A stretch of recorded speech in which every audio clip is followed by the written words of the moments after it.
नमस्कार दोस्तों, स्वागत है आपका हमारे YouTube चैनल जीएस बाय आकाश में। आज की इस क्लास में हम लोग महत्वपूर्ण जीके जीएस के प्रश्नों को पढ़ेंगे जो आपके आने वाले सभी एग्जामों के लिए बहुत ही ज़्यादा इंपॉर्टेंट होगा। और इन प्रश्नों से संबंधित जितने भी महत्वपूर्ण प्रश्न बन सकेंगे जो आपके एग्जाम के लिए महत्वपूर्ण होगा, उस सभी प्रश्नों को हम लोग पढ़ेंगे। और ये सभी प्रश्न जो आप लोग देख रहे हैं ये सभी एग्जामों में पूछे गए हैं और पूछे जाने की संभावनाएं बहुत हैं। तो चलिए हम लोग अपने क्लास को शुरू करते हैं और एक एक प्रश्नों का एकदम बाकायदे से विश्लेषण करते हैं और आगे बढ़ते हैं। तो देखिए, सबसे पहला जो प्रश्न हमारा आ चुका है, कह रहा है क्या, इंपॉर्टेंट प्रश्न है और ये नोबेल पुरस्कार से है। तो नोबेल पुरस्कारों के बारे में हम लोग पढ़ेंगे। क्या कह रहा है कि साहित्य के लिए नोबेल पुरस्कार प्राप्त करने वाले पहले भारतीय का नाम क्या था।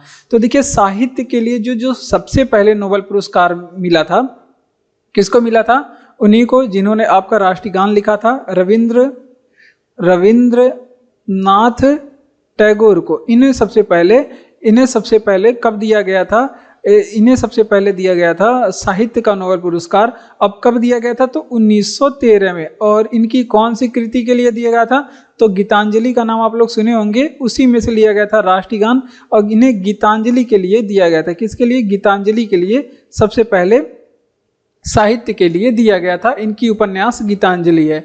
ठीक, इतनी बातें आप लोग ध्यान रखेंगे। अब एशिया में साहित्य के लिए नोबेल पाने वाले पहले व्यक्ति हैं, ये भी आप लोग ध्यान रखेंगे। अगर आपसे पूछे कि भारत में पहला, तो भी रविंद्रनाथ टैगोर जिन्हें साहित्य के लिए नोबेल मिला। अगर आपसे पूछे कि एशिया में पहले कौन है जिन्हें साहित्य के लिए नोबेल दिया गया, एशिया में पहले कौन है जिन्हें साहित्य के लिए नोबेल दिया गया, तो भी आपके रविंद्रनाथ टैगोर ही हैं। ये आप लोग ध्यान रखेंगे। अब कुछ व्यक्ति जिन्हें नोबेल पुरस्कार मिला, सीवी रमन के बारे में याद रखेंगे। सीवी रमन के बारे में याद रखेंगे। इन्हें कब दिया गया था नोबेल पुरस्कार? इन्हें 1930 में दिया गया था। क्यों दिया गया था? क्योंकि इन्होंने रमन प्रभाव की खोज किया था। क्या किया था इन्होंने? क्या किया था? रमन प्रभाव का खोज किया था। और इनको किस क्षेत्र में दिया गया था? अगर तो ये रमन प्रभाव किस क्षेत्र से संबंधित है? तो ये भौतिकी से संबंधित है, भौतिकी से संबंधित है। और उसके बाद हर गोविंद खुराना के बारे में, हर गोविंद खुराना को भी पूछा जाता है किस क्षेत्र में नोबेल दिया गया। तो हर गोविंद खुराना को दिया गया था किसके क्षेत्र में? इनको दिया गया था कब नोबेल? 1968 में। कब दिया गया था? 1968 में। और नोबेल इनको दिया गया था चिकित्सा के क्षेत्र में। एक डॉक्टर थे ये, आप लोग ध्यान रखेंगे। चिकित्सा के क्षेत्र में इनको नोबेल दिया गया था। इन्हें किस क्षेत्र में? चिकित्सा के क्षेत्र में नोबेल। और मोस्ट इंपॉर्टेंट आप लोग एग्जाम में भी पूछा गया था, आप लोग याद रखेंगे, जो आपकी मदर टेरेसा थी। अगर आपसे पूछे कि मदर टेरेसा को नोबेल पुरस्कार कब दिया गया था, तो इनको नोबेल पुरस्कार कब दिया गया था? इनको नोबेल पुरस्कार 1989 में दिया गया था। कब गया था? 1979 में दिया गया था। आप लोग याद रखेंगे। और किस क्षेत्र में दिया गया था? और शांति का नोबेल इन्हें दिया गया था। ये भी आप लोग ध्यान रखेंगे, शांति का नोबेल इनको दिया गया था। मदर टेरेसा के बारे में एग्जाम में पूछा जाता है, कहाँ की रहने वाली थी, क्या करती थी, ये सभी बातें पूछा जाता है। तो देखिए, भारत के लिए नोबेल प्राप्त करने वाले पहले भारतीय का नाम क्या था? तो आप लोग बताएंगे क्या? रविंद्रनाथ टैगोर, जिन्होंने क्या लिखा? जनगण मन अधिनायक जय है, भारत भाग्य विधाता। और 1913 में इन्हें गीतांजलि के लिए दिया गया था। सीवी रमन को भी नोबेल पुरस्कार दिया गया था 1930 में। रमन प्रभाव की खोज किए थे, भौतिकी में दिया गया था। और हर गोविंद खुराना के बारे में याद रखेंगे, इन्हें 1968 में दिया गया था। चिकित्सा के लिए नोबेल पुरस्कार इन्हें प्रदान किया गया था। मदर टेरेसा 1979 में दिया गया था। शांति के लिए नोबेल पुरस्कार दिया गया था। ओम शांति शांति शांति। अगला प्रश्न क्या है? खिलाफत आंदोलन। अभी यहाँ शांति की बात हो रही थी, अभी यहाँ पे आंदोलन आ गया। तो देखिए, आंदोलन जो है ये जरूरी नहीं है कि क्रूरता से किया जाता है, आंदोलन शांतिपूर्वक भी किया जाता है। ठीक, जैसे अभी बीपीएससी के लिए हुआ था आंदोलन। तो अब इसका, हाँ, ये इंपॉर्टेंट प्रश्न है, ये आप लोग लगाएंगे, इंपॉर्टेंट है। और ये मॉडर्न हिस्ट्री से प्रश्न है। तो देखिए, खिलाफत आंदोलन की जो शुरुआत है, इसे नेतृत्व किसने किया था? तो अली बंधुओं ने। कहीं कहीं तो ऑप्शन में होता है अली बंधुओं ने नेतृत्व किया था। और अली बंधुओं में कौन कौन? दो लोग थे अली बंधुओं जब आ जाए, राइट बंधु चाहे अली बंधु आ जाए, ठीक, ये सभी पूछे तो वहां पे दो लोग आ जाएंगे। कौन कौन से? एक तो मोहम्मद अली, एक अली बंधु कौन कौन लोग थे? मोहम्मद अली और कौन थे? ये आपके शौकत अली। ये दोनों अली बंधु थे, शौकत अली, या फिर ऑप्शन में आपको अली बंधु या फिर मोहम्मद अली, शौकत अली मिल जाएगा। इन्होंने क्या किया था, खिलाफत आंदोलन की शुरुआत की थी। कब की थी, तो 1919 में की थी। जलियांवाला बाग हत्याकांड कब हुआ था, 1919 में हुआ था। रॉलेट एक्ट कब आया था, 1919 में हुआ था। ठीक, अब खिलाफत आंदोलन के बारे में इनका समर्थन, गांधी जी ने इसका समर्थन किया था। ठीक, अगर आपसे पूछे कि गांधी जी ने इसका समर्थन किया था कि नहीं खिलाफत आंदोलन का, तो गांधी जी इनका समर्थन करते हैं खिलाफत आंदोलन का, और कहते हैं कि ये हिंदू और मुस्लिम एकता का, ये हिंदू और मुस्लिम एकता का एक जो अवसर है, ठीक, इसे अवसर मानते थे खिलाफत आंदोलन को। हिंदू एंड मुस्लिम, इसे गांधी जी बढ़ावा देते हैं खिलाफत आंदोलन को, और हिंदू और मुस्लिम एकता का क्या मानते हैं, इसको अवसर मानते हैं। तो ये भी एग्जाम में पूछा गया है, इन्हें अवसर मानते हैं गांधी जी हिंदू और मुस्लिम एकता का, जो आपके खिलाफत आंदोलन था 1919 में शुरू किया था। अली बंधु और शौकत अली बंधुओं ने, जिसका नाम है मोहम्मद अली और शौकत अली। ठीक, अब क्या बात करते हैं, एक गांधी जी के बारे में आ गया तो असहयोग आंदोलन, अगर आपसे पूछे असहयोग आंदोलन कब हुआ था, तो ये हुआ था असहयोग आंदोलन पूछ ले तो ये कब हुआ था, 1920 में, 1920 में। और हमने क्या बताया था, जलियांवाला बाग हत्याकांड पूछे, जलियांवाला बाग हत्याकांड पूछे, या फिर क्या रॉलेट एक्ट कब आया था, रॉलेट एक्ट कब आया था, बिना वकील, बिना दलील, बिना अपील वाला जो कानून है, जिसे काला कानून गांधी जी ने कहा था, ये 1919 में आया था। ठीक, इतनी बातें आप लोग ध्यान रखेंगे। मॉडर्न हिस्ट्री से जितने प्रश्न लिखे सभी आपके लिए इंपॉर्टेंट है। देखिए, खिलाफत आंदोलन का नेतृत्व किसने किया था, अली बंधुओं ने। कौन कौन थे, मोहम्मद अली और शौकत अली। 1919 में ये शुरुआत हुआ था खिलाफत आंदोलन। ठीक, जो आपके तुर्की में खलीफा पद था उसको समर्थन देने के लिए इसको शुरुआत किया गया था, और गांधी जी इसको क्या करते हैं, इसका बढ़ावा देते हैं, समर्थन करते हैं, और हिंदू मुस्लिम एकता का इसे अवसर मानते हैं। असहयोग आंदोलन 1920 में शुरू हुआ था गांधी जी के द्वारा। जलियांवाला बाग हत्याकांड अमृतसर पंजाब में निहत्थे लोगों पे गोली चली थी, और रॉलेट एक्ट काला कानून भी कहा जाता है। ये दोनों 1919 की घटनाएं हैं, आप लोग याद रखेंगे। अगला प्रश्न कि दक्षिण भारत का मैनचेस्टर किसे कहा जाता है। जो मैनचेस्टर है, यहाँ पे मैनचेस्टर शब्द है, ये सूती उद्योग के लिए प्रयोग किया जाता है। तो ये आप लोग ध्यान रखेंगे, किसके लिए प्रयोग किया जाता है, आप लोग ध्यान रखेंगे, ये सूती उद्योग के लिए प्रयोग किया जाता है। ठीक, ये आप लोग ध्यान रखेंगे। और दक्षिण भारत का मैनचेस्टर पूछ ले तो किसे कहा जाता है, दक्षिण भारत, कोयम्बटूर को। ठीक, कोयम्बटूर को कहा जाता है दक्षिण भारत का मैनचेस्टर। क्या आप लोग बताएंगे कि कोयम्बटूर किस राज्य में है। उसके बाद अगर आपसे पूछे कि उत्तर भारत का मैनचेस्टर किसे कहा जाता है, उत्तर भारत का मैनचेस्टर पूछ ले तो कहा जाता है कानपुर को। किसको कहा जाता है, कानपुर को। लेकिन अगर आपसे पूछे कि भारत का मैनचेस्टर किसे कहते हैं, भारत का मैनचेस्टर किसे कहते हैं, तो आप लोग क्या बताएंगे। अगर भारत का मैनचेस्टर पूछे तो आपको अहमदाबाद बताना है। क्या बताना है, अहमदाबाद।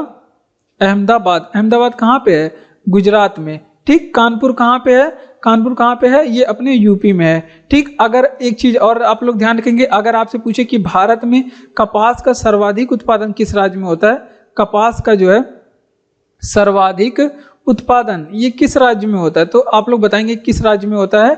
आपके गुजरात में सबसे ज्यादा कपास का उत्पादन होता है। कहाँ पे, गुजरात में। ठीक, अगर आपसे पूछे कि भारत का बोस्टन किसे कहते हैं, यहाँ पे नोट करेंगे। अगर आपसे पूछे कि भारत का बोस्टन किसे कहते हैं, तो भी आप लोग ध्यान रखेंगे अहमदाबाद को क्या कहते हैं, भारत का बोस्टन कहते हैं। ठीक, इतनी चीजें आप लोग ध्यान रखेंगे। आइए चलिए रिवीजन करते हैं कि दक्षिण भारत का मैनचेस्टर किसे कहते हैं, कोयम्बटूर को।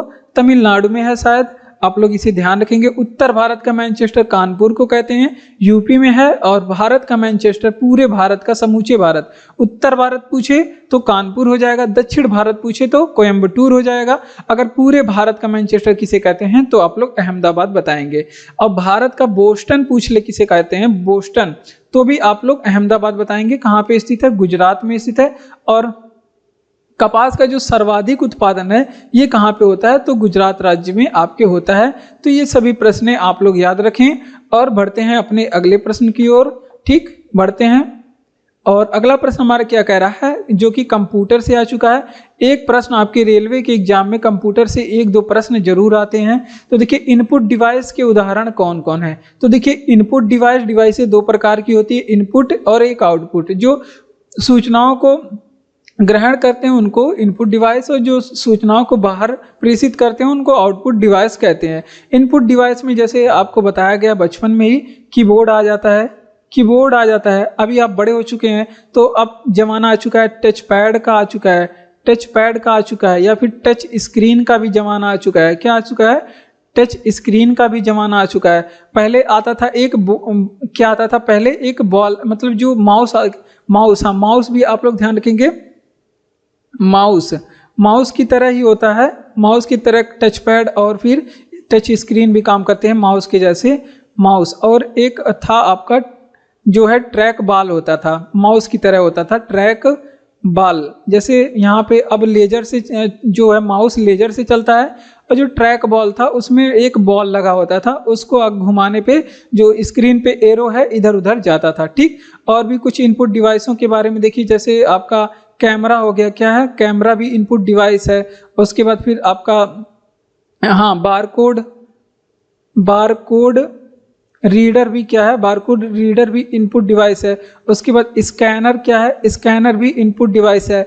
उसके बाद लाइट पेन भी क्या है, इनपुट डिवाइस है। हम माइक भी क्या है, इनपुट डिवाइस है।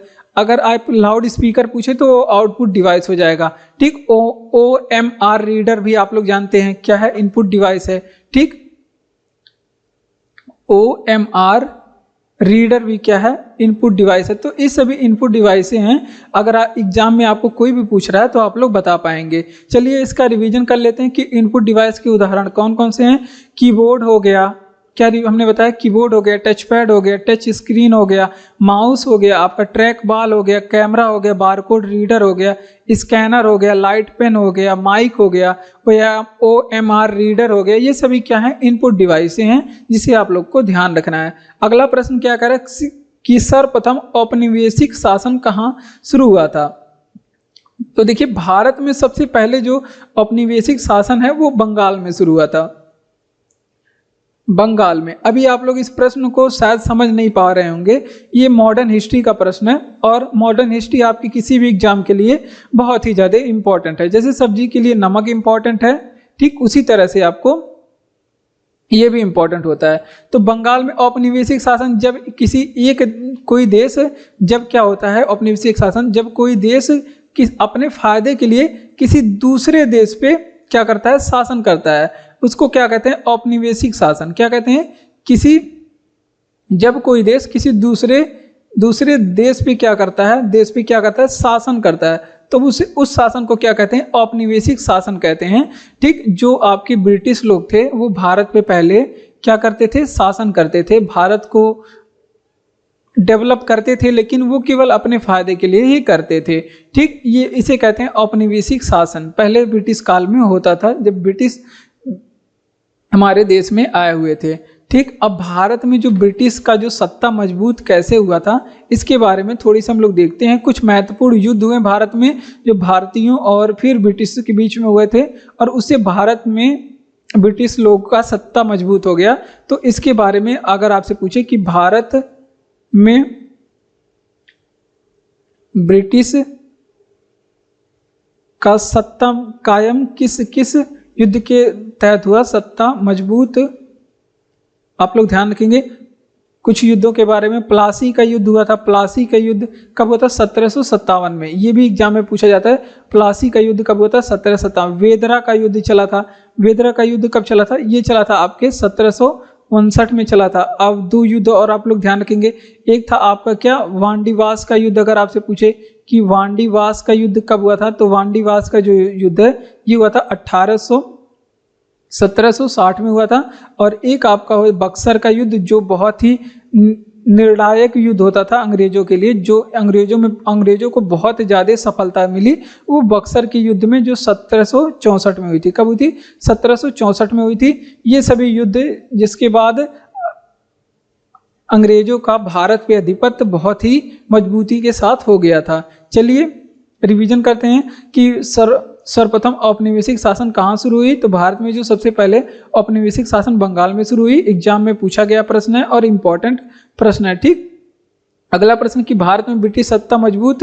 प्लासी का युद्ध 1757 में हुआ, वांडीवास 1760 में, और वेदरा का जो युद्ध है 1759 में, और बक्सर का युद्ध 1764 में हुआ था। इसके बाद क्या हुआ? भारत में ब्रिटिश सत्ता मजबूत हुई इन युद्धों के बाद। अगला प्रश्न क्या कह रहा है? कह रहा है कि तमिलनाडु नववर्ष को जाना जाता है। एग्जाम में पूछा गया प्रश्न है एग्जाम में। अब हम लोग इसमें क्या देखेंगे, जो विभिन्न राज्य हैं, विभिन्न राज्य और उनके नववर्ष जो पूछे गए हैं आज तक एग्जामों में, उन सभी प्रश्नों को देखेंगे। जैसे अगर आपसे पूछे कि तमिलनाडु के जो नववर्ष हैं उसको क्या कहा जाता है, तो इसको कहा जाता है वरुसा पिराप्पू। क्या कहते हैं? वरुसा पिराप्पू इसे बोलते हैं। इसका अन्य नाम भी पूछे तो इसको पुथांडु भी बोलते हैं। क्या बोलते हैं? पुथांडु भी बोलते हैं, या फिर इसे क्या बोलते हैं? तमिल नव वर्ष। लेकिन अभी अगर आपको नहीं समझ में आ रहा होगा तो अभी एडिशनल प्रश्न हम लोग इसमें पढ़ेंगे। जैसे अभी हमने बताया, अगर आपसे पूछे कि असम के नव वर्ष को क्या कहते हैं, असम का जो आपका नव वर्ष होता है उसे क्या कहते हैं, तो उसे बिहू कहते हैं। आप सभी लोग को पता होगा बिहू। ठीक, बिहू की कहाँ का है? असम। उड़ीसा में अगर आपसे पूछे उड़ीसा के नव वर्ष को क्या कहते हैं, तो उड़ीसा में जो नव वर्ष होता है उसको कहते हैं विष्णु संक्रांति। क्या कहते हैं इसको?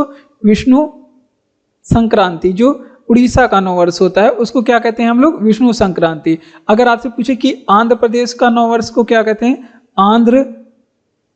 आंध्र प्रदेश में जो नव वर्ष मनाया जाता है उसको क्या कहते हैं? इसको कहते हैं उगादी। क्या बोलते हैं? उगादी बोलते हैं। ठीक, इसी तरह से अगर आपसे पूछे कि केरल के नव वर्ष को क्या कहते हैं, केरल का जो आपका नव वर्ष होता है उसको क्या बोलते हैं? विशु बोलते हैं, विशु। तो ये कुछ राज्य जिनके आज तक एग्जामों में नव वर्ष पूछे गए हैं, तो जिसे आप लोग याद रखेंगे। सभी एग्जाम में पूछे गए प्रश्न है। देखिए ये तो तमिलनाडु वाला एनटीपीसी के एग्जाम में ये पूछा गया था। तो ये नव वर्ष है और ये क्या बोलते हैं? इसको बोलते हैं परुसा।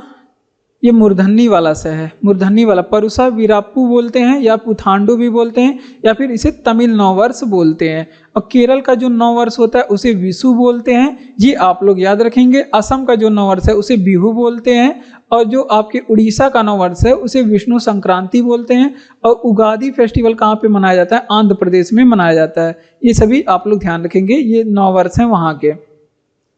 अगला प्रश्न क्या कह रहा है कि कुल लागत प्रति इकाई उत्पादन लागत को जाना जाता है। तो देखिए कुल लागत बटे प्रति इकाई उत्पादन को क्या जानते हैं?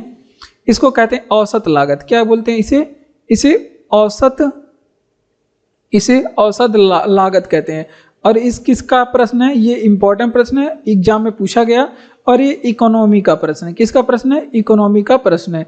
तो देखिए कुल लागत और प्रति इकाई उत्पादन लागत को क्या कहते हैं? औसत लागत कहते हैं। इसी तरह अगर आपसे पूछे कि औसत स्थिर लागत किसे कहते हैं, औसत स्थिर लागत किसे कहते हैं, तो औसत जो स्थिर लागत होता है, जैसे कुल लागत, इसको कहते हैं कुल लागत, औसत स्थिर लागत को बताना है ना, तो कुल स्थिर लागत, इसको कहते हैं कुल स्थिर लागत बटे उत्पादन, इसको बोलते हैं उत्पादन की इकाइयां, उत्पादन की इकाइयां, ये होता है आपका औसत स्थिर लागत। अगर आपसे पूछे कि औसत परिवर्ती लागत किसे कहते हैं, अगर आपके एग्जाम में पूछ ले औसत परिवर्ती लागत ये किसे कहते हैं, दिख रहे हैं यहाँ पे जगह ही नहीं बच रहा है, तो कुल परिवर्ती लागत ये किसे, आप लोग औसत पढ़े ही होंगे मैथ में, कुल परिवर्ती लागत बटे उत्पादन की इकाइयां। तो यहाँ पे क्या लिखेंगे, उत्पादन की इकाइयां। यहाँ पे देखिए जीएस के क्लास में क्या पढ़ाना पड़ रहा है, फार्मूला पढ़ाना पड़ रहा है, औसत लागत, परिवर्ती लागत और स्थिर लागत निकालने का तरीका बताना पड़ रहा है। अगर कुल लागत प्रति इकाई उत्पादन को क्या कहते हैं जाना जाता है, तो इसे क्या कहते हैं, औसत लागत कहते हैं। एग्जाम में पूछा गया प्रश्न है। अगर कभी एग्जाम में पूछ ले कि औसत स्थिर लागत किसे कहते हैं, तो कुल स्थिर लागत बटे उत्पादन की इकाइयां क्या कहलाती है, औसत स्थिर लागत। अगर आपसे पूछे कि औसत परिवर्ती लागत किसे कहते हैं, तो कुल परिवर्ती लागत बटे उत्पादन की इकाइयां, इसे क्या कहते हैं, औसत परिवर्ती लागत। अगला प्रश्न है कि पूर्वी तट का सबसे पुराना कृत्रिम बंदरगाह कौन है। तो देखिए ये जो प्रश्न है ना, तट से पूछा गया। अब इस प्रश्न में हम लोग क्या पढ़ने वाले हैं, बंदरगाहों के बारे में पढ़ने वाले हैं, तट और बंदरगाह। अभी तो पूर्वी तट के बारे में पूछा गया है। तो देखिए भारत में कुछ प्रमुख बंदरगाह हैं। पूर्वी तट के बंदरगाह के बारे में तो इसको क्या बोलते हैं, चेन्नई जो बंदरगाह है हमारा, चेन्नई गलत लिखा गया है, लेकिन आप लोग ध्यान रखेंगे कि जो तमिलनाडु वाला चेन्नई बंदरगाह है ना, इसको यह है कृत्रिम बंदरगाह, तमिलनाडु का जो चेन्नई बंदरगाह है, ठीक, ये आप लोग ध्यान रखेंगे। अब पूर्वी तट पे हमारे कुछ बंदरगाह स्थित हैं जिसके बारे में हम लोग देख लेते हैं। जैसे अगर आपसे पूछे कि भारत में पारादीप बंदरगाह कहाँ पे स्थित है, पारादीप बंदरगाह, तो पारादीप जो बंदरगाह है ये आप लोग बताएंगे कि उड़ीसा राज्य में स्थित है। अगर आपसे पूछे कि यहाँ पे पारादीप हो गया, और एक उत्तरी सरकार बंदरगाह, अगर आपसे पूछे उत्तरी सरकार जो बंदरगाह है ये कहाँ पे स्थित है, ये आपके स्थित है आपके उत्तरी सरकार वाला पश्चिम बंगाल में। कहाँ पे, पश्चिम बंगाल में स्थित है, ठीक। उसके बाद कहाँ, आंध्र प्रदेश में आ जाएंगे, विशाखापत्तनम। हल्दिया बंदरगाह अगर आपसे पूछिए, हल्दिया बंदरगाह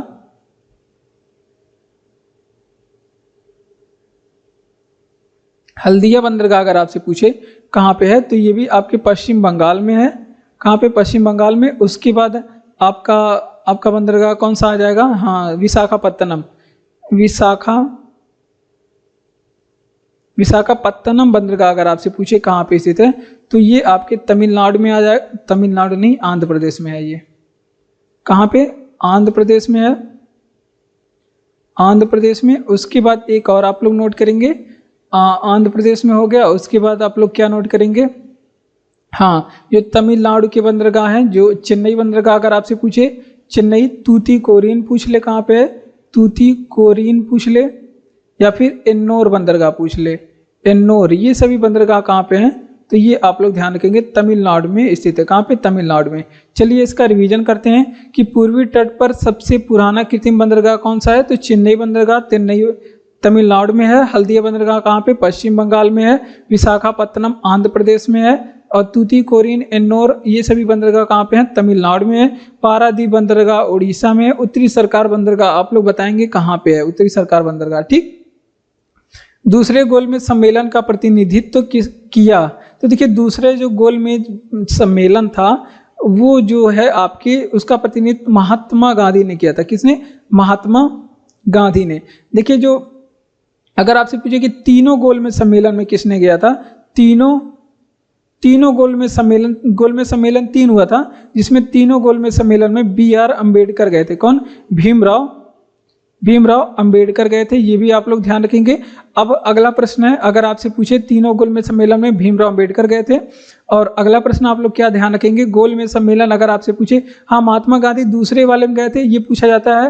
ये दूसरा वाला गोलमेज सम्मेलन तो 1931 में हुआ था। अगर आपसे पूछे कि किस जहाज से गए थे महात्मा गांधी, तो आप लोग क्या बताएंगे, राजपुताना जहाज से। किस जहाज से, राजपुताना नामक जहाज से गए थे। उसके बाद क्या हुआ था, गोलमेज सम्मेलन की बात करें, ये सम्मेलन अगर आपसे पूछे कि कहाँ पे हुआ था, तो ये लंदन में हुआ था। कहाँ पे, लंदन कहाँ पे पड़ता है, ब्रिटेन में हुआ था गोलमेज सम्मेलन। और उसके बाद आप लोग को क्या बताना है, अगर आपसे पूछे गोलमेज सम्मेलन के बारे में, तो ये टोटल 3 सम्मेलन हुए थे। गोलमेज सम्मेलन ये कितने हुए थे, तो 3 सम्मेलन। पहले वाला हुआ था 1930 में, दूसरा हुआ था 1931 में, और तीसरा वाला कब हुआ था, 1932 में। अगर आपसे तीनों में कौन भाग लिए थे, तो भीमराव अंबेडकर भाग लिए थे। ये बातें आप लोग ध्यान रखेंगे। चलिए इसका रिवीजन करते हैं। कांग्रेस का कोई भी प्रतिनिधि ना पहले वाले में गया था, पहले गोलमेज सम्मेलन में, ना दूसरे वाले कि ना तीसरे वाले, ना पहले वाले में गया था कोई, ना दूसरे वाले में, केवल और केवल तीसरे वाले में कांग्रेस गया था। और इसका नेतृत्व किसने किया था, महात्मा गांधी जी ने किया था, ठीक। तो ये बातें आप लोग ध्यान रखेंगे। चलिए इसका रिवीजन करते हैं कि दूसरे गोलमेज सम्मेलन का प्रतिनिधित्व किया। तो दूसरे गोलमेज सम्मेलन का प्रतिनिधित्व किसने किया था? महात्मा गांधी। अगर आपसे पूछे कि गोलमेज सम्मेलन तीनों वाले में कौन गए थे? भीमराव अम्बेडकर। अब जब गए महात्मा गांधी तो जहाज से गए थे। वो पूछा जाता है कि किस जहाज से गए थे, तो राजपूताना नामक जहाज से गए थे। SS राजपूताना पूरा नाम है। दूसरा वाला गोलमेज सम्मेलन 1931 में हुआ था। सम्मेलन कहाँ पे होते थे? लंदन में होता था। लंदन कहाँ पे है? ब्रिटेन में है। बढ़ते हैं अपने अगले प्रश्न की ओर। अगला प्रश्न है कि कौन भारतीय खदान दुनिया का सबसे बड़ी यूरेनियम खदानों में से एक है? तो आप लोग को एक खदान के बारे में याद रखना है जिसका नाम है तुमलापल्ले खदान। कौन सा खदान है? तो यहाँ पे ध्यान रख रहा है तुमलापल्ले नामक जो तुमलापल्ले ये जो खदान है ये कहाँ पे है? तमिलनाडु में। कहाँ पे है ये खदान? जो है तमिलनाडु में नहीं है। बहुत पहले हाँ कर देते हो कि हाँ तमिलनाडु में है। ये आंध्र प्रदेश में। कहाँ पे? आंध्र प्रदेश में है। और ये यूरेनियम की सबसे बड़ी खदान है भारत में। अगर आपसे पूछे कि जादूगोड़ा की खदान किस लिए प्रसिद्ध है? जादूगोड़ा, तो जादूगोड़ा जो खदान है ना ये कहाँ पे है? तो ये पूछा जाता है केवल किस लिए प्रसिद्ध है? तो ये झारखंड में है। कहाँ पे?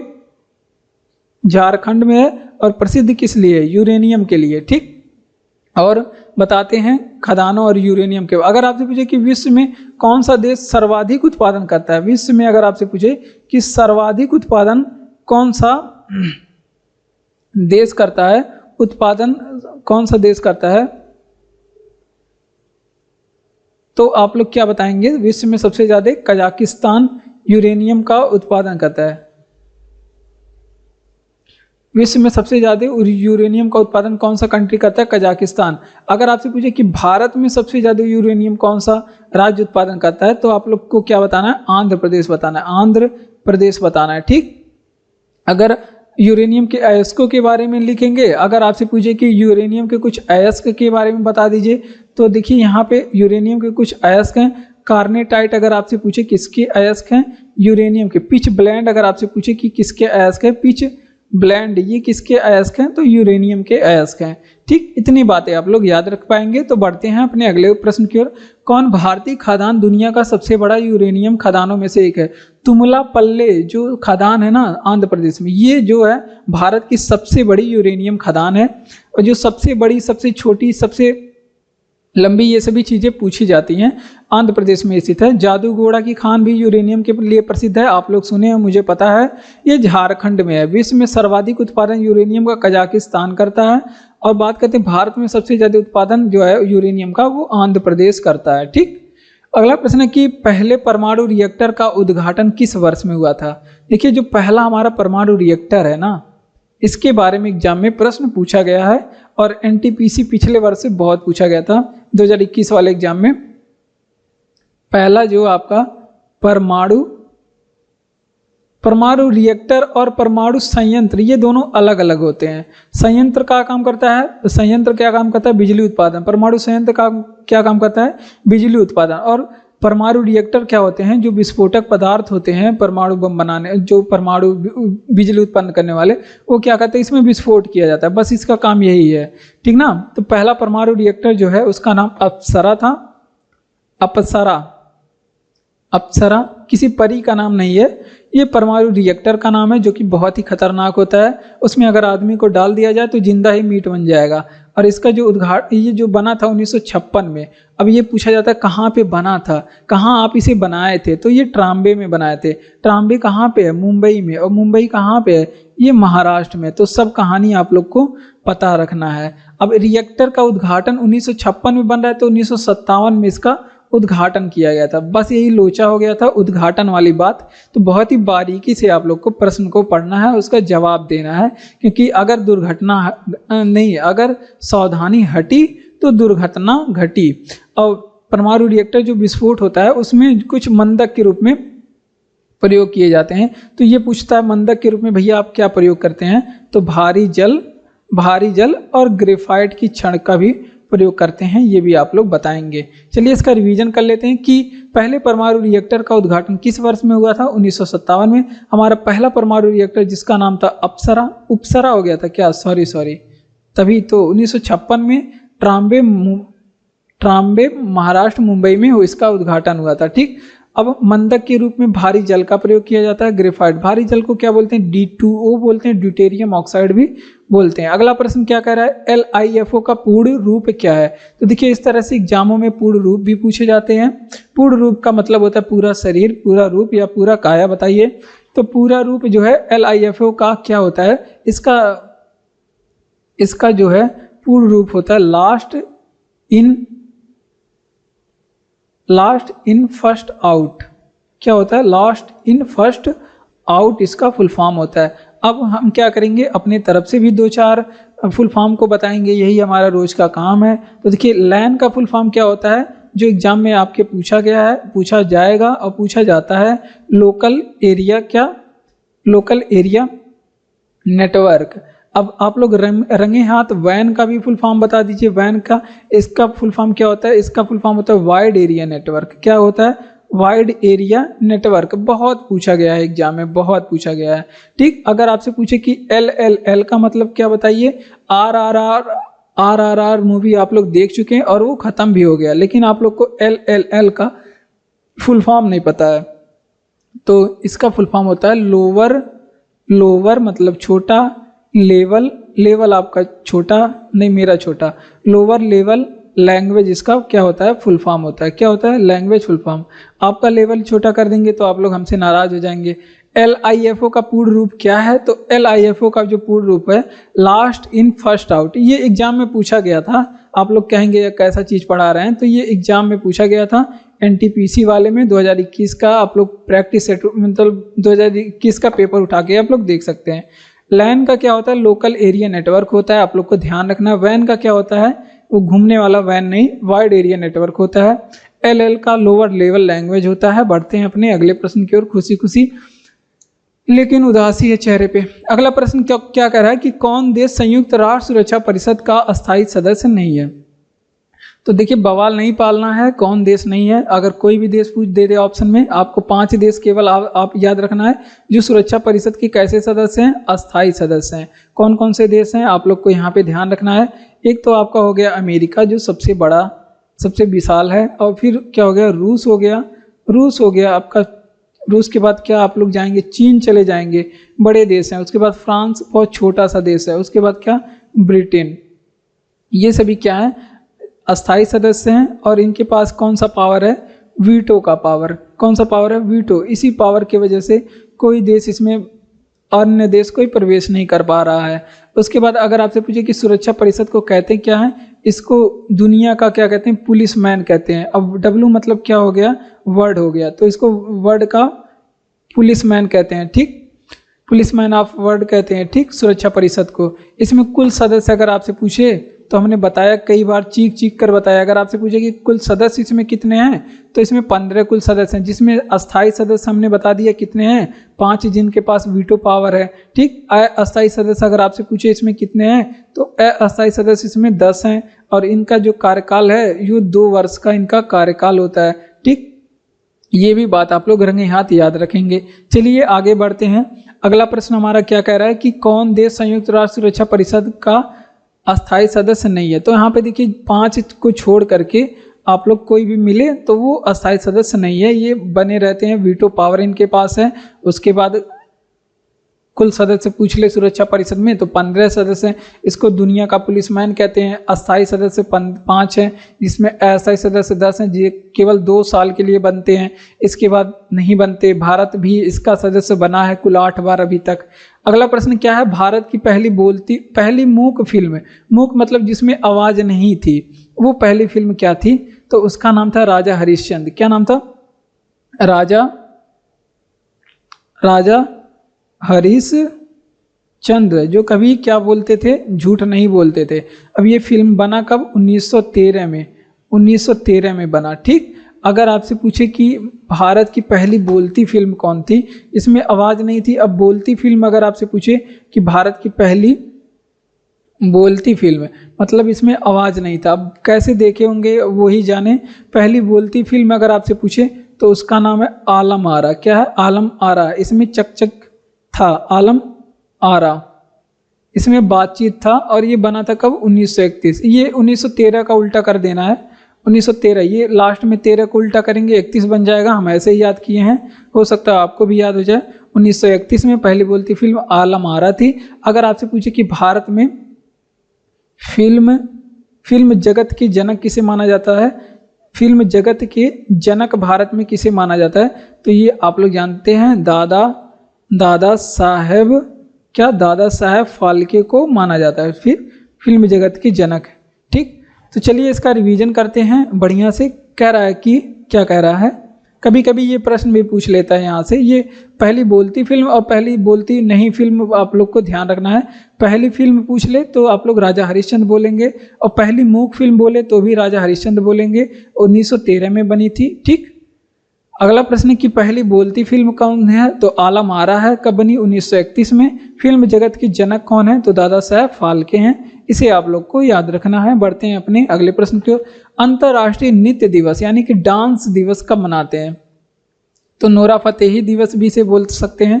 तो ये कब मनाते हैं, ये 29 अप्रैल को मनाते हैं। नृत्य दिवस जो है 29 अप्रैल को मनाते हैं।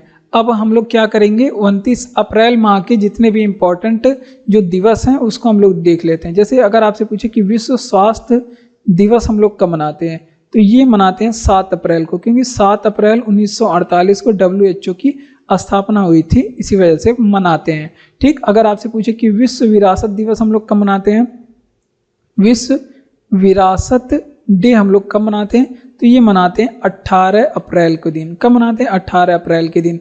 एक चीज़ और आप लोग याद रखेंगे, अगर आपसे पूछे कि पृथ्वी दिवस कब मनाते हैं, पृथ्वी दिवस कब मनाते हैं, विश्व पृथ्वी दिवस, तो ये हम लोग मनाते हैं कब, 22 अप्रैल के दिन। ठीक, 22 अप्रैल के दिन मनाते हैं। अब आगे बढ़ते हैं। अगर आपसे पूछे कि सिविल सर्विस डे, अगर आपसे पूछ ले कि हम लोग क्या कब मनाते हैं, सिविल सर्विस डे, तो सिविल सर्विस डे के बारे में आप लोग ध्यान रखेंगे। ये 21 अप्रैल के दिन मनाते हैं। एग्जाम में भी कई बार पूछा गया है। अब एक और आप लोग ध्यान रखेंगे, अगर आपसे पूछे कि विश्व मलेरिया दिवस कब लोग मनाते हैं, मलेरिया दिवस कब मनाते हैं, तो मलेरिया दिवस जो है 25 अप्रैल के दिन मनाते हैं। और ये प्रोटोजोआ से होने वाला रोग है। प्रोटोजोआ मादा एनोफिलीज मच्छर के काटने से होता है। इस बात की खोज रोनाल्ड रॉस ने किया था। अंतर्राष्ट्रीय नृत्य दिवस कब मनाते हैं, 29 अप्रैल के दिन मनाते हैं। उसके बाद स्वास्थ्य दिवस हम लोग कब मनाते हैं, 7 अप्रैल के दिन मनाते हैं। और विश्व विरासत दिवस कब मनाते हैं, तो ये 18 अप्रैल के दिन मनाते हैं।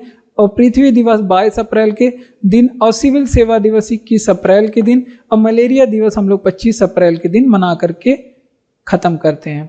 अगला प्रश्न कि अगर क्लास अच्छा लग रहा हो तो क्लास आपको सब्सक्राइब करना है, नहीं चैनल सब्सक्राइब करना है, और वीडियो को क्या करना है, क्लास को लाइक करना है, शेयर करना है अपने दोस्तों तक, कमेंट बॉक्स में कमेंट करना है ऐसे लिख करके कि कैसा लगा क्लास आपको। PDF आपको टेलीग्राम चैनल पे लिंक दिया गया है, उसको आप लोग को पढ़ना है। और अगला प्रश्न क्या कह रहा है कि विद्युत धारा के तापीय प्रभाव पर आधारित सुरक्षा उपकरण कौन है। तो एक तो उपकरण पूछ रहा है, दूसरा पूछ रहा है, एक तो ये प्रश्न क्या पूछ रहा है, सुरक्षा। ये प्रश्न जो है ये फिजिक्स से है, फिजिक्स जिसे आप लोग साइंस में ले सकते हैं। तो एक तो उपकरण के बारे में पूछ रहा है, और एक तो सुरक्षा के बारे में पूछ रहा है, और एक तो ऐसा उपकरण जो विद्युत धारा से चलता हो, विद्युत धारा यानी कि लाइट वाला उपकरण, इलेक्ट्रिसिटी से चलने वाला पूछ रहा है। कोई बात नहीं, पूछने दीजिए। और तो ये तापीय प्रभाव वाला, और एक तो तापीय प्रभाव वाला पूछ रहा है। तो तापीय प्रभाव मतलब क्या, विद्युत धारा के तापीय प्रभाव से। विद्युत धारा मतलब क्या, जिसमें ऐसा उपकरण जिसमें इलेक्ट्रिसिटी फ्लो करने पे वो हीट जनरेट करे, ऐसा उपकरण के बारे में ये पूछ रहा है। तो लेकिन इतनी ही बात नहीं है, और सुरक्षा उपकरण के बारे में जो मतलब सुरक्षा करता हो, बचाता हो, ये उपकरण के बारे में ये पूछ रहा है। तो वो है आपका फ्यूज।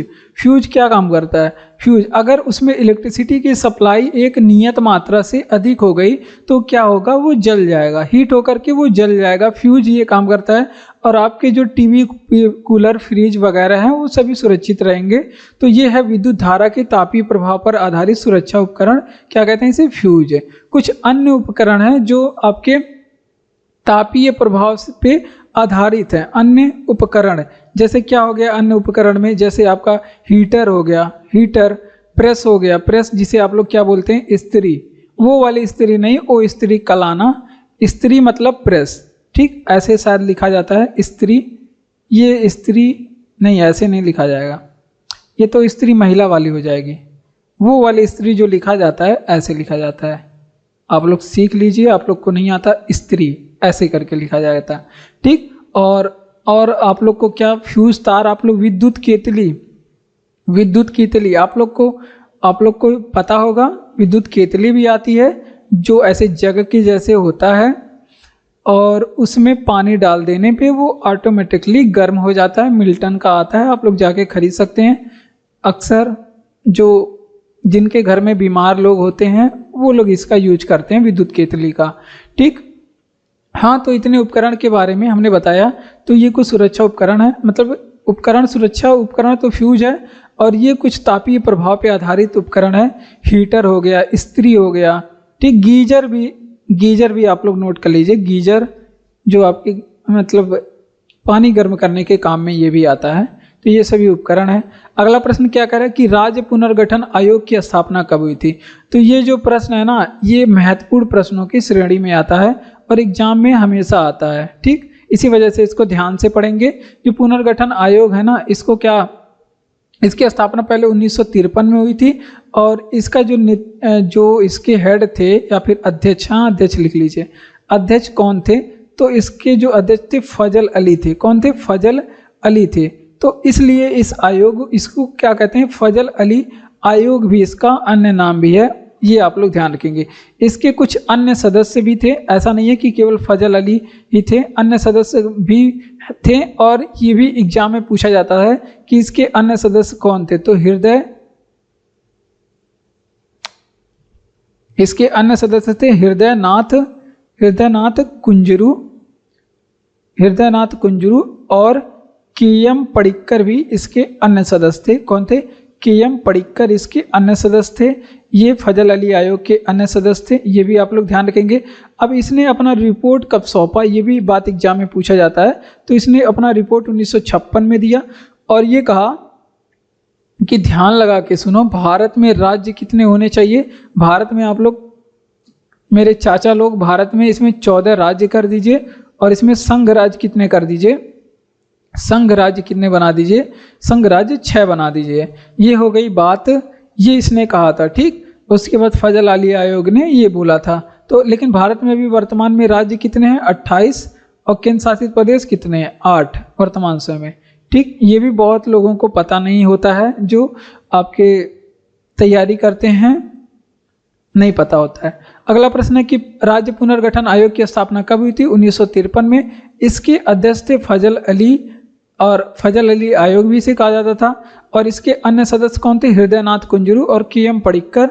रिपोर्ट इसने दिया था 1956 में और कहा था भारत में 14 राज्य बना दीजिए और 6 केंद्र शासित प्रदेश बना दीजिए। लेकिन अभी वर्तमान समय में भारत में 28 राज्य हैं और 8 केंद्र शासित प्रदेश हैं। अगला प्रश्न कि अलग आंध्र के लिए हुए आंदोलन को कहते हैं। ये भी मॉडर्न हिस्ट्री से और एकदम धुआंधार वाला प्रश्न आ चुका है मॉडर्न हिस्ट्री से। मॉडर्न हिस्ट्री से प्रश्न क्या कर रहा है कि अलग आंध्र के लिए हुए आंदोलन को क्या कहते हैं। आंध्र प्रदेश के गठन के लिए एक आंदोलन किया गया था जिसे विशालांध्र बोलते हैं। क्या बोलते हैं यहाँ पे नोट करेंगे, विशालांध्र। क्या बोला जाता है? विशालांध्र। ये विशाल वाला है, विशालांध्र आंदोलन इसे बोलते हैं। अब देखिए विशालांध्र आंदोलन क्या है, तो यहाँ पे कुछ गलत भी हो गया है। तो देखिए विशालांध्र आंदोलन क्या था, तो देखिए जो तेलुगु भाषी थे ना, तेलुगु भाषी मतलब जो तेलुगु बोलते थे, ये क्या कह रहे थे कि हमारे लिए क्या बनाया जाए, एक अलग राज्य बनाया जाए। ये आंदोलन कर रहे थे कि हमारे लिए क्या किया जाए, एक अलग राज्य का निर्माण किया जाए जिसमें तेलुगु बोलने वाले लोग रहें। अब इसका नेतृत्व कौन कर रहे थे? इस तेलुगु भाषी आंदोलन का नेतृत्व कौन कर रहे थे? इसका नेतृत्व कर रहे थे आपके पोट्टी श्री रामलू। कौन कर रहे थे?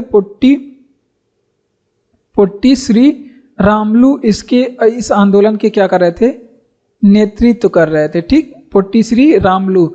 अब ये क्या किए? भूख हड़ताल पे बैठ गए कि खाएंगे पिएंगे नहीं जब तक हमको राज्य बना के नहीं दोगे, तब तक हम खाना पीना त्याग देंगे, अन्न जल ये त्याग दिए थे।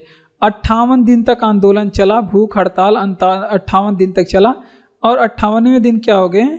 चल बसे, इनकी क्या हो गई? मृत्यु हो गई। अब क्या होगा? तो अब क्या हुआ, यहाँ पे विद्रोह बहुत ही ज़्यादा बढ़ गया और तत्कालीन जो विद्रोह था उसको कंट्रोल करने के लिए इन लोगों के लिए क्या एक अलग राज्य का निर्माण, अंततः एक इनको क्या करना पड़ा, अलग अलग राज्य बना करके देना पड़ा। और भाषा के आधार पे बनने वाला पहला जो राज्य है, वो भाषा के आधार पे बनने वाला पहला राज्य कौन सा है, ये बात पूछा जाता है। तो वो बना आपका आंध्र प्रदेश। कौन बना? आंध्र प्रदेश बना भाषा के आधार पे बनने वाला पहला राज्य। अब ये कब बना था, तो ये भी एग्जाम में पूछा जाता है। तो 31 नहीं, ये 1 अक्टूबर को बना था। कब? 1 अक्टूबर 1953 को। तो ये बनने का डेट भी आप लोग याद रखेंगे। चलिए इसका रिवीजन कर लेते हैं। देखिए आंध्र के लिए हुए आंदोलन को क्या कहते हैं, तो उसे विशालांध्र बोलते हैं। क्या बोलते हैं? विशालांध्र बोलते हैं। विशालांध्र आंदोलन।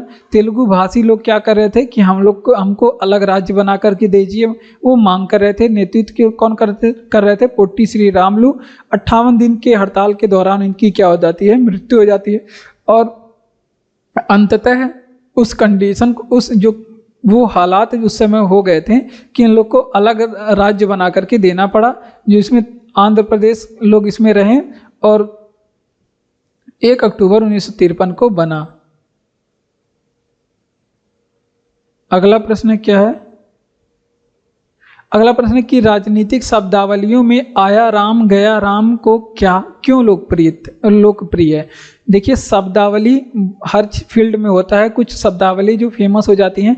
अब देखिए इसमें आया राम और गया राम ये क्यों फेमस है।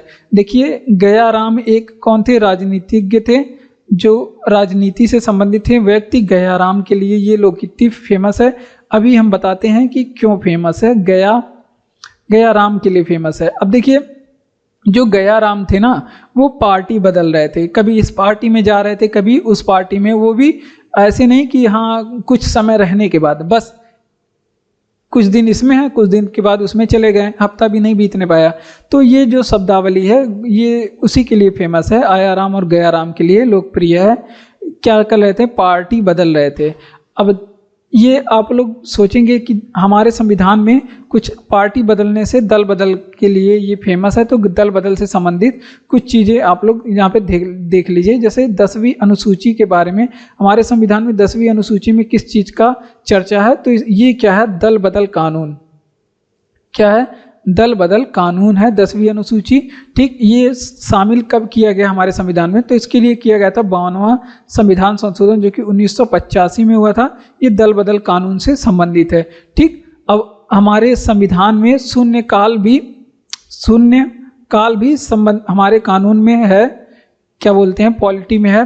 और ये शून्यकाल का जो देन है ये भारत की देन है। ये भी एग्जाम में प्रश्न पूछा जाता है। अब ये पूछा जाता है कि शून्यकाल का अर्थ क्या होता है, तो इसको कहते हैं प्रश्न उत्तर। इसको क्या बोलते हैं? प्रश्न उत्तर काल।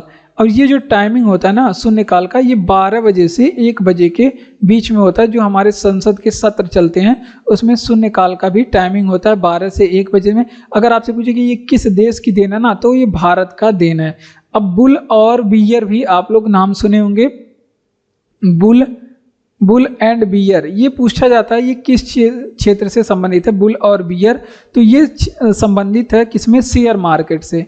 ये शेयर बाजार से संबंधित है।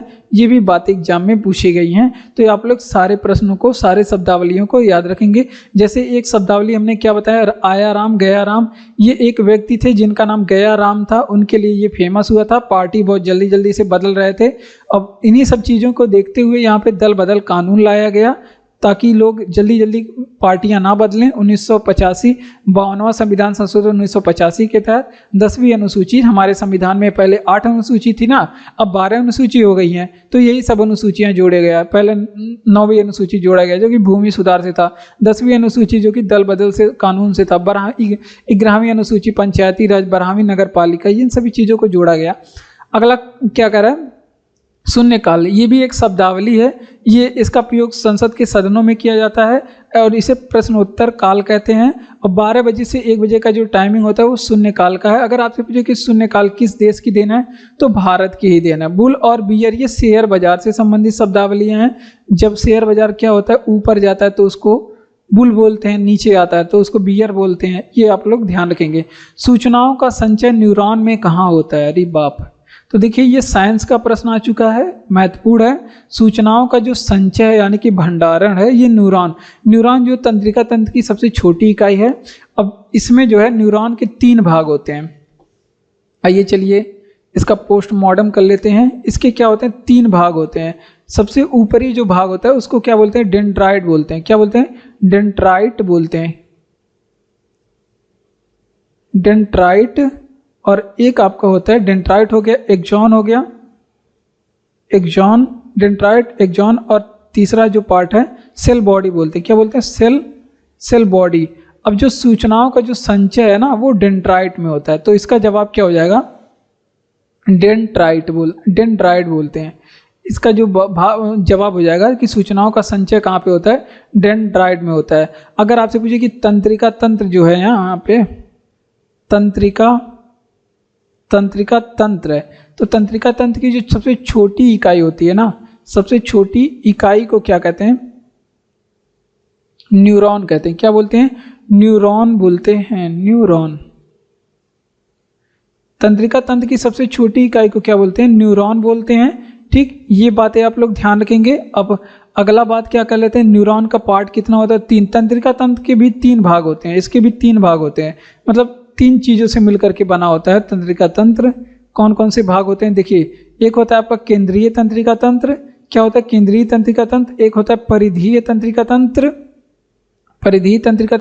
एक होता है स्वायत्त तंत्रिका तंत्र। क्या बोलते हैं? स्वायत्त तंत्रिका तंत्र, जिसमें अनुकंपी, परानुकंपी जो आपके हैं वो सभी आप लोग सुने होंगे, स्वायत्त तंत्रिका तंत्र बोलते हैं। तो ये सभी बातें आप लोग ध्यान रखेंगे, साइंस के थे। अब सभी जितने बातें यहाँ पे लिखी गई हैं सभी एग्जाम में पूछे जाते हैं, इसमें से कोई भी नहीं है जो आपके एग्जाम के लिए महत्वपूर्ण ना हो। नहीं विश्वास तो आप लोग सर्च करके इधर उधर देख लीजिए। अगला प्रश्न है कि प्रोटीनों का संचय न्यूरॉन में कहाँ होता है? न्यूरॉन के 3 भाग होते हैं, डेंड्राइट, एक्सॉन और सेल बॉडी, जिसमें से सूचनाओं का जो संचय होता है वो डेंड्राइट में होता है। ये प्रश्न एनटीपीसी एग्जाम 2021 में पूछा गया है। ठीक, तो इसी वजह से आप लोग यहाँ पे तैयारी बढ़िया से बना के चलिए। इसके 3 भाग क्या होते हैं? डेंड्राइट होते हैं, एक्सॉन होते हैं और सेल बॉडी होते हैं। तंत्रिका तंत्र की जो सबसे छोटी इकाई होती है वो न्यूरॉन होती है। अब तंत्रिका तंत्र के भी 3 भाग होते हैं, और केंद्रीय तंत्रिका तंत्र जिसे क्या बोलते हैं? CNS बोलते हैं, और परिधीय तंत्रिका तंत्र PNS बोलते हैं, स्वायत्त तंत्रिका तंत्र बोलते हैं ANS, ऑटोमेटिक नर्वस सिस्टम, इस तरह से बोलते हैं। ठीक, अगला प्रश्न है कि क्या, फिर से आ गया साइंस का प्रश्न, महत्वपूर्ण है। एग्जाम में यहाँ से प्रश्न जो बताया जाएगा छपेंगे जरूर। क्या प्रश्न कह रहा है कि पेट की परत को अम्ल की क्रिया से कौन बचाता है? तो देखिए, पेट की परत को अम्ल की क्रिया से बलगम बचाता है। क्या बचाता है? बलगम। बलगम को ही क्या आप लोग बोलते हैं? कफ बोलते हैं। बलगम को कफ बोलते हैं, या फिर इसे क्या बोलते हैं? बलगम को कफ बोलते हैं। इसे श्लेष्मा भी बोलते हैं। क्या बोलते हैं? श्लेष्मा बोलते हैं। और इसका एक और नाम है बलगम, कफ, श्लेष्मा, इसका एक और नाम है, इसको बोलते हैं क्या? म्यूकस। हाँ, म्यूकस भी बोलते हैं। ठीक, ये क्या काम करता है? पेट की परत को अम्ल की क्रिया से बचाता है। देखिए, हमारे पेट में एक अम्ल पाया जाता है जो बहुत ही खतरनाक होता है। अगर हथेली पे रख दिया जाए तो हथेली को पार करके वो नीचे गिर जाएगा, इतना ज़्यादा वो प्रभावी होता है। जो हमारे पेट है ना, पेट यहाँ पे पेट क्या होता है हमारा? अमाशय को ही पेट बोलते हैं। क्या बोलते हैं? अमाशय को क्या बोलते हैं? पेट बोलते हैं। इसमें एक अम्ल पाया जाता है, कौन सा? जो बहुत खतरनाक होता है, जिसको क्या बोलते हैं? हाइड्रोक्लोरिक अम्ल। क्या बोलते हैं? हाइड्रोक्लोरिक। कौन सा अम्ल पाया जाता है? हाइड्रोक्लोरिक अम्ल पाया जाता है। और ये हाइड्रोक्लोरिक जो अम्ल है इसे क्या बोलते हैं? म्यूरेटिक अम्ल भी बोलते हैं। ये भी एग्जाम में पूछा गया है। इसको क्या बोलते हैं? म्यूरेटिक अम्ल बोलते हैं। ये भी एग्जाम में पूछा गया है। HCl को बोलते हैं। ठीक, किसको? HCl को बोलते हैं। इतनी बातें आप लोग ध्यान रखेंगे। इसी से रक्षा करने के लिए जो बलगम, कफ या श्लेष्मा, म्यूकस होते हैं, ये होते हैं। अगर जो ये HCl का अगर आपसे पूछे कि हमारे शरीर में HCl जो हाइड्रोक्लोरिक अम्ल है इसका कार्य क्या होता है, HCl का अगर आपसे पूछे कि कार्य क्या है, तो ये पाचन करता है। इसका कार्य जो है पाचन करता है। पाचन और जो हानिकारक जीवाणु है उसको पेट में ही मार देता है, पाचन क्रिया में मदद करता है। तो ये सभी बातें आप लोग ध्यान रखेंगे। चलिए इसका रिवीजन कर लेते हैं। क्या बोला है कि पेट की परत को अम्ल की क्रिया से कौन बचाता है? तो जो बलगम होता है, बलगम, कफ, श्लेष्मा, म्यूकस, ये पेट की भीतरी दीवारों पे मतलब ऐसे लेयर बनाए रहते हैं जो क्या हाइड्रोक्लोरिक अम्ल से अमाशय की रक्षा करता है। हाइड्रोक्लोरिक अम्ल को म्यूरेटिक अम्ल भी बोलते हैं, HCl भी बोलते हैं, और ये क्या करता है? पाचन में मदद करता है, भोजन के पाचन में। चलिए अगला प्रश्न कि पहला प्रयोगात्मक उपग्रह दूरसंचार अर्थ स्टेशन कहाँ स्थापित किया गया था? इसको किया गया था अहमदाबाद में। कहाँ पे? अहमदाबाद में। तो ये आप लोग ध्यान रखेंगे, अगर आपसे पूछे कि ये कहाँ पे स्थापित किया गया था तो अहमदाबाद में इसे स्थापित किया गया था। अब कब स्थापित किया गया था ये पूछ ले तो 1967 में इसे स्थापित किया गया था। हमारा अगर आपसे पूछे कि पहला उपग्रह कौन था, अगर आपसे पूछे कि भारत का, कई बार बताया गया है, अगर आपसे पूछे कि भारत का पहला उपग्रह बता दीजिए कौन सा था, पहला उपग्रह कौन सा था? तो जो भारत का पहला उपग्रह था वो भूगोलवेत्ता आर्यभट्ट के नाम पे रखा गया था। आर्यभट्ट ने शून्य की भी खोज की थी, लेकिन ये 1975 में भेजा गया था। ये जो उपग्रह है 1975 में भेजा गया था। अगर आपसे पूछे कि इसमें मदद किसने किया था तो रूस इसमें मदद किया था, जिसका उस समय नाम क्या था? सोवियत संघ, ये मदद किया था। तो देखिए क्या प्रश्न है कि पहला प्रयोगात्मक उपग्रह दूरसंचार अर्थ स्टेशन कहाँ स्थापित किया गया था?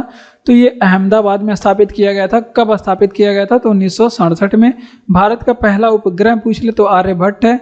1975 में इसे भेजा गया था अंतरिक्ष में, मदद इसमें किया था रूस वाला। ठीक, अगला प्रश्न है, ये भी एग्जाम में पूछा गया प्रश्न है। अगला प्रश्न है कि पोषण की सामान्यतः कितनी विधि है? तो पोषण की सामान्यतः 2 विधि है। कौन कौन से होते हैं? पोषण की सामान्यतः 2 विधि होते हैं। एक क्या होती है? एक स्वपोषी होते हैं, एक क्या होते हैं? स्वपोषी, जो अपना भोजन क्या बनाते हैं?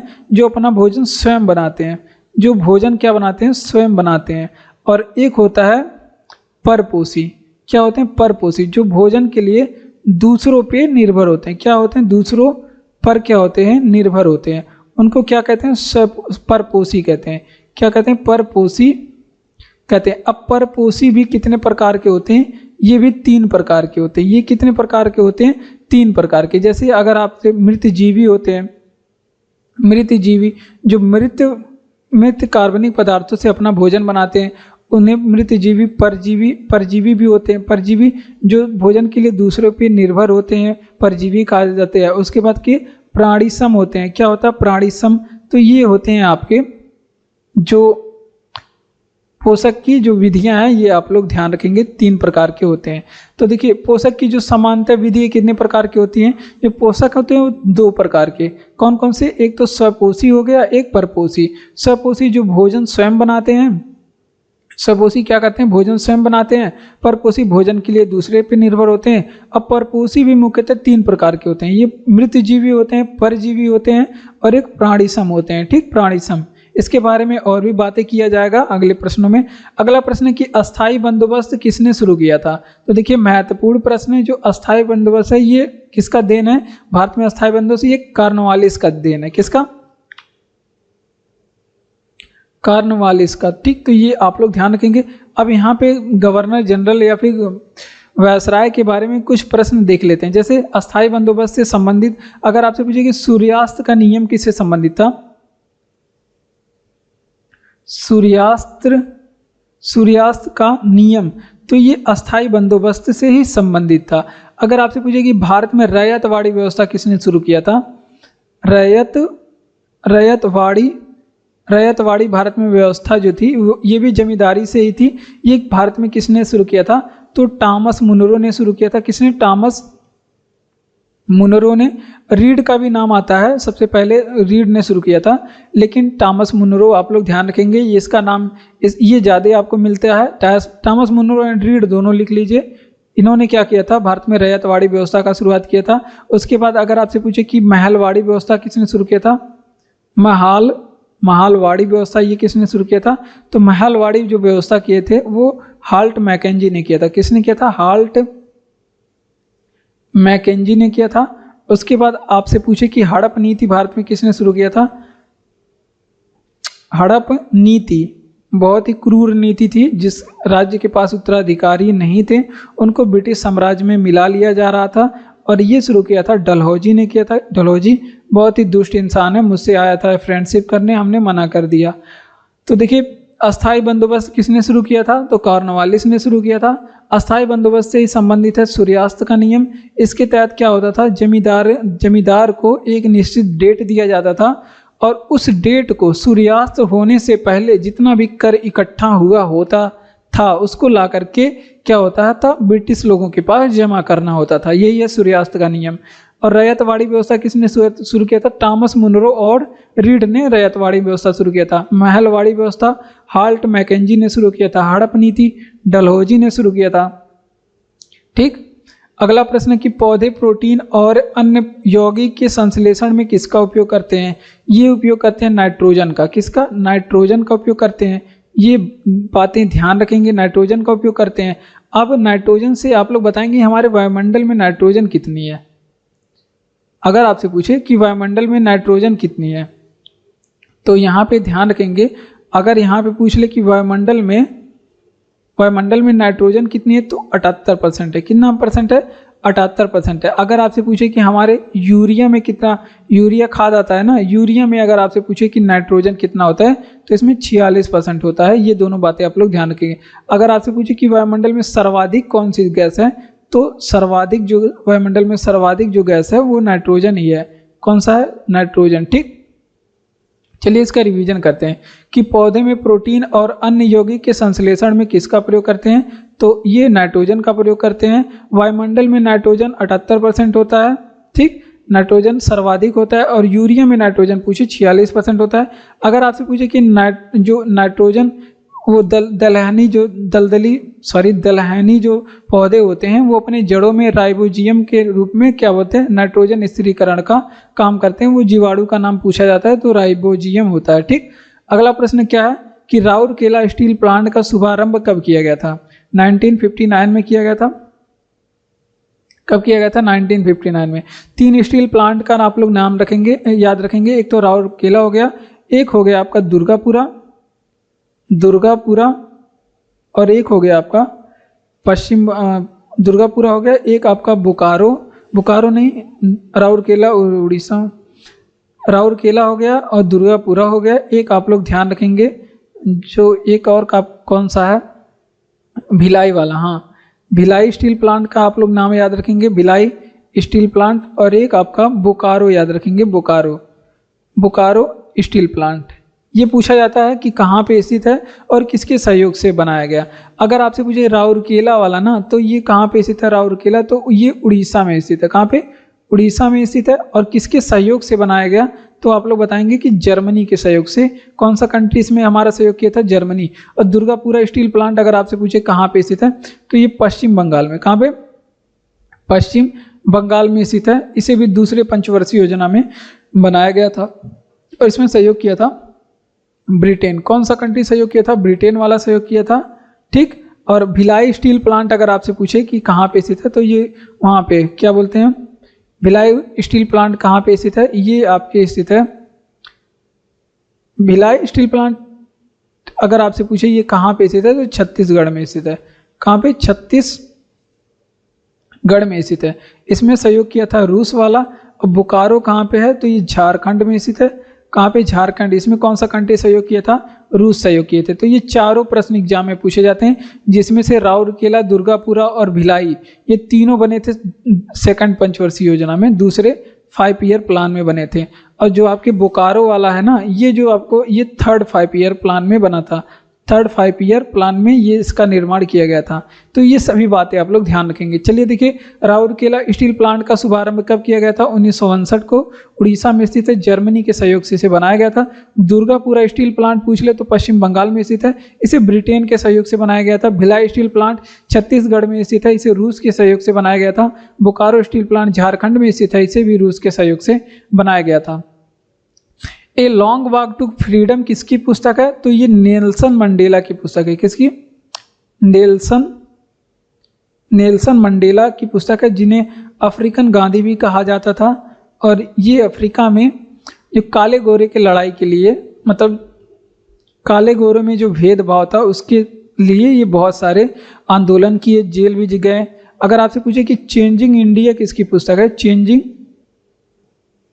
चेंजिंग इंडिया अगर आपसे पूछे किसकी पुस्तक है, तो ये मनमोहन सिंह की पुस्तक है। किसकी? मनमोहन सिंह की पुस्तक है। ये भी आप लोग ध्यान रखेंगे।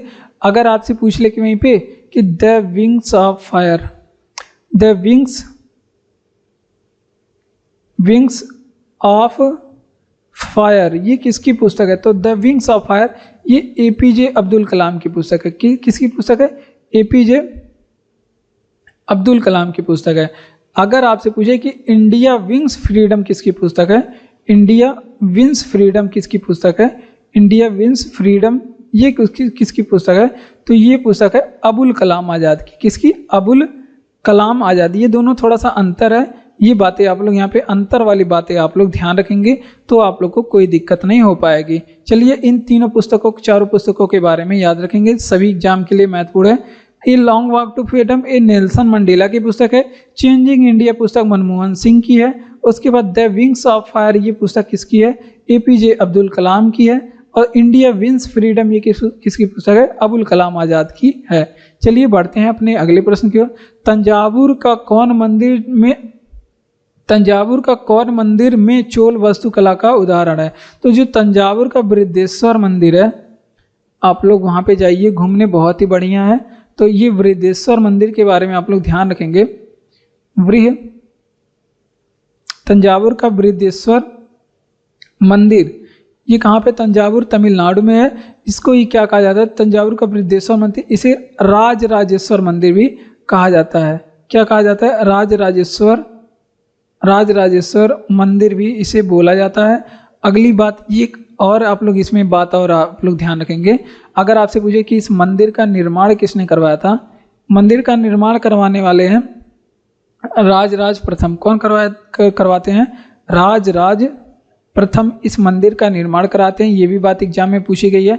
अगर आपसे पूछे ये मंदिर किस शैली में बना गया, शैली को इंग्लिश में बोलते हैं स्टाइल, तो ये किस शैली में बना है, तो द्रविड़ शैली में बना है। क्योंकि तमिलनाडु की मंदिर है तो साउथ की जितनी भी मंदिरें हैं वो द्रविड़ शैली में ही बनती हैं। अगर आपसे पूछे कि मंदिर निर्माण की शैलियाँ कौन कौन सी हैं, मंदिर निर्माण की शैलियाँ बता दीजिए कौन कौन सी हैं। तो देखिए उत्तर भारत की जो मंदिरें हैं वो नागर शैली में बनी हुई है और बेसर शैली में बनी हुई है कुछ मंदिरें, और दक्षिण भारत की जो मंदिर हैं द्रविड़ शैली में। जिस मंदिर में नागर शैली और द्रविड़ शैली दोनों का जो छवि चित्र है वो मौजूद होता है, उसे कहते हैं बेसर शैली। ठीक, तो ये मंदिर निर्माण की कुछ शैलियाँ हैं जिसे आप लोग ध्यान रखेंगे। अगर आप ये बृहदेश्वर मंदिर किस भगवान की मंदिर है, तो ये आप लोग ध्यान रखेंगे भगवान शिव की मंदिर है। किसकी मंदिर है? भगवान शिव की मंदिर है। तो ये भी बातें आप लोग ध्यान रखेंगे, ये भी बातें एग्जाम में पूछा गया है। तंजावुर का कौन मंदिर चोल वास्तुकला का उदाहरण है, तो बृहदेश्वर मंदिर, राजराजेश्वर मंदिर। निर्माण किसने कराया था, तो राजराज प्रथम ने इसका निर्माण करवाया था। और शैली कौन सी है? द्रविड़ शैली। और कुछ मंदिर निर्माण की शैली है जैसे नागर शैली हो गई, बेसर शैली हो गई, द्रविड़ शैली हो गई। ये मंदिर निर्माण की कुछ शैलियाँ हैं, आप लोग ध्यान रखेंगे। अगला प्रश्न है कि यूएन का वह अंग जो 1994 में निलंबित हो गया था, ये है आपका न्यास परिषद। क्या है? न्यास परिषद। इसको क्या किया गया था? 1994 में क्या कर दिया गया था? निलंबित कर दिया गया था। और दूसरे विश्व युद्ध के समय, मतलब जब कुछ कंट्री थी जो अपनी सत्ता संभाल नहीं पा रही थी, उसकी सत्ता को संभालने के लिए न्यास परिषद की स्थापना की गई थी। जैसे वो लोग जो कंट्री थे अपना डेवलप हुए, इसको क्या कर दिया गया? 1994 में निलंबित कर दिया गया। संयुक्त राष्ट्र संघ के बारे में, यूएन क्या कहते हैं? इसको संयुक्त राष्ट्र बोलते हैं, संयुक्त राष्ट्र। तो इसके अंग होते हैं 6। हमने बहुत बार आपको बताया इसके 6 अंग होते हैं, लेकिन आज तक नहीं बताया कि कौन कौन से अंग होते हैं। तो इसके पहले जो अंग होते हैं, महासभा होता है। ठीक, महासभा ध्यान रखेंगे। सचिवालय होता है इसका, सचिवालय। सुरक्षा परिषद, इसका सुरक्षा परिषद इसका जो अंग होता है और आर्थिक क्या होता है? आर्थिक और सामाजिक परिषद इसका एक अंग होता है। क्या? आर्थिक और सामाजिक परिषद, ये सुरक्षा परिषद का अंग होता है, उसके सॉरी ये यूएनओ का अंग, संयुक्त राष्ट्र का अंग होता है। एक और आप लोग ध्यान रखेंगे ट्रस्टीशिप, जिसे न्यास परिषद भी बोलते हैं, ट्रस्टीशिप जिसे न्यास परिषद भी बोलते हैं। महासभा हो गया, सुरक्षा परिषद, सचिवालय, और एक अंतरराष्ट्रीय न्यायालय छूट रहा था, अंतरराष्ट्रीय न्यायालय। ये क्या है? सुरक्षा परिषद के अंग है। चलिए देख लेते हैं। सुरक्षा परिषद के अंग नहीं है, संयुक्त राष्ट्र के अंग है। तो देखिए यूएन का वह अंग जो 1994 में निलंबित कर दिया गया, जिसे न्यास परिषद भी बोलते हैं, इसे ट्रस्टीशिप भी बोलते हैं। देखिए यूएन के कौन कौन से अंग है। तो पहला तो आप लोग ध्यान रखना, महासभा है, सचिवालय है, फिर उसके बाद सुरक्षा परिषद है इसके बाद, जिसको महासभा को क्या बोलते हैं? विश्व की लघु संसद बोलते हैं। सुरक्षा परिषद को क्या बोलते हैं? विश्व की दुनिया का पुलिसमैन बोलते हैं। आर्थिक और सामाजिक परिषद को क्या बोलते हैं? कुछ नहीं, ट्रस्टीशिप को ये न्यास परिषद भी कहते हैं। और अंतरराष्ट्रीय के बारे में पूछा जाता है, इसका मुख्यालय कहाँ पे है? सॉरी हाँ, मुख्यालय पूछा जाता है द हेग में है। ठीक। हेपेटाइटिस ए किसके कारण से होता है? तो ये विषाणु के कारण से, हेपेटाइटिस जो रोग होता है ये विषाणु के कारण से होता है। विषाणु को क्या कहते हैं? वायरस कहते हैं, वायरस। ठीक। ये वायरस के कारण से होता है। जो कुछ विषाणु के कारण होते हैं, मतलब जो रोग होते हैं कुछ विषाणु के कारण भी होते हैं, कुछ रोग जो होते हैं वो जीवाणु के कारण भी होते हैं, जिसे बैक्टीरिया बोलते हैं। और कुछ रोग जो हैं वो कवक, ये मतलब क्या बोलते हैं? प्रोटोजोआ के कारण होते हैं। क्या बोलते हैं? प्रोटोजोआ के कारण होते हैं। आइए देखते हैं कौन से रोग किसके कारण होते हैं। देखिए जो विषाणु के कारण होने वाले रोग हैं वो आपके हो गया खांसी किसके कारण होता है? विषाणु के कारण। और जुकाम भी किसके कारण होता है? विषाणु के कारण भी होता है, जिसे वायरस बोलते हैं। और इन्फ्लुएंजा इसकी चिकन पॉक्स भी विषाणु के कारण होता है, चिकन पॉक्स। ठीक, ये विषाणु के कारण होता है। अब जीवाणु के कारण कौन कौन सा रोग होता है? जैसे टाइफाइड हो गया, टाइफाइड बुखार होता है, टाइफाइड ये जीवाणु के कारण होता है। उसके बाद क्या? हैजा हो गया, हैजा जीवाणु के कारण होता है। टिटेनस हो गया, टिटेनस ये जीवाणु के कारण होता है। और क्षय रोग जो टीबी बोलते हैं, ये जीवाणु के कारण। प्रोटोजोआ से होने वाला रोग मलेरिया हो गया आपका। निद्रा रोग हो जाता है, निद्रा रोग ये सोने की बीमारी, बहुत बढ़िया बीमारी है। उसके बाद मलेरिया, निद्रा रोग हो गया।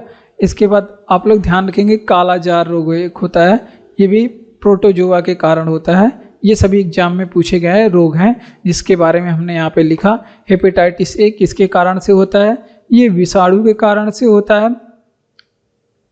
खांसी भी विषाणु के कारण, जुकाम भी, इन्फ्लुएंजा, चिकन पॉक्स ये सभी विषाणु जिसे वायरस बोलते हैं उसके कारण होता है। जीवाणु के कारण होने वाले रोग टाइफाइड हो गया, हैजा हो गया, टिटेनस हो गया, क्षय रोग हो गया।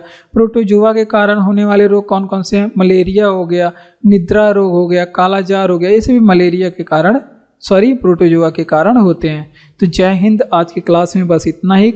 आप लोग को क्लास अगर अच्छा लगा हो तो क्लास को लाइक करिए, चैनल को सब्सक्राइब करिए, अपने दोस्तों तक शेयर भी करिए। जय हिंद। मिलते हैं अगले क्लास में। तब तक के लिए आप लोग पढ़ते रहिए, हंसते रहिए, मुस्कुराते रहिए, खुश रहिए, खूब पढ़िए और जॉब वगैरह लीजिए। धन्यवाद।